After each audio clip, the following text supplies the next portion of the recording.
Ang mahal pala ng ano, no? Ang mahal pala ng super chat dito sa ano?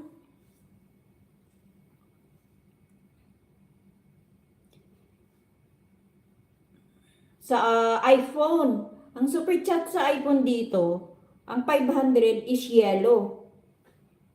Samantalang pag sa ano ka, 250 lang to sa Android.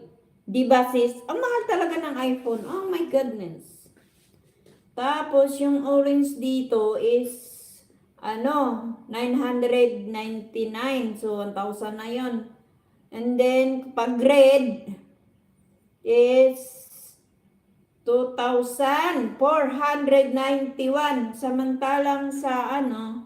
Samantalang sa Android ka is 1,002 lang yan. Ay naku, ang mahal talaga ng iPhone. Mahal ng super chat nyo ah. Mahal-mahal. Wala naman laman yung Gcash ko dito. Mag-super chat sana ako. Wala naman laman yun. Kulang ng ano to sis eh. 97, ano yan eh. $97 lang pumasok talaga. Lahat nung pagla-live ko. Iwan ko bakit kunti lang pinasok niya, di ba? Tapos may ano pa yung isang araw. Iwan ko kung napasok na ba yung kahapon. Tingnan ko mamaya kung napasok na ba yung super chat ni Legend.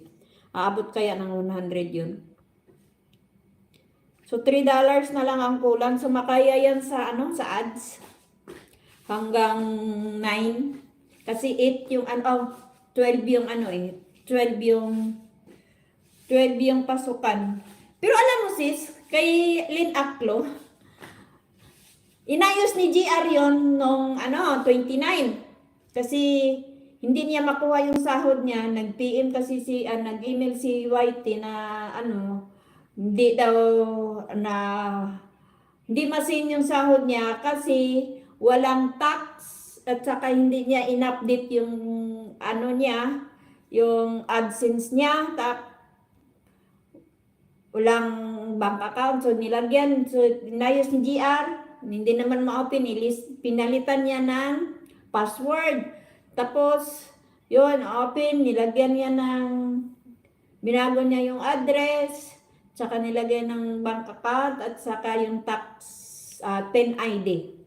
Ay, pagka 30, pinasok, nagsahod.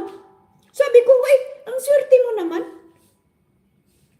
Bakit ang swerte na hinabol pa ni Whitey yung sahod mo?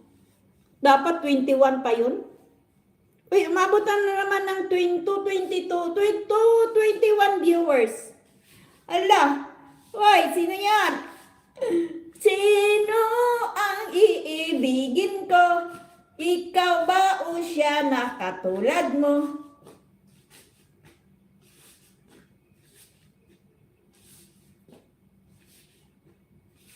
Pa-ads muna tayo para magpa-ads muna tayo para madagdagan ang ating $97 guys.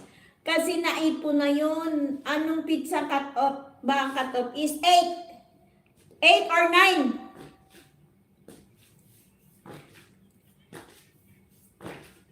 Oo, naipon na kasi kay Lynn. 5 years kasi siyang hindi nakasahod. Kaya binigyan.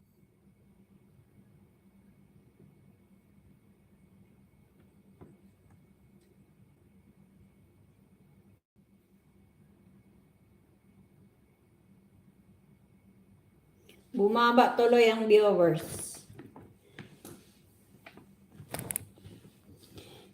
Yun nga, umabot na siya ng 221, bumaba tuloy.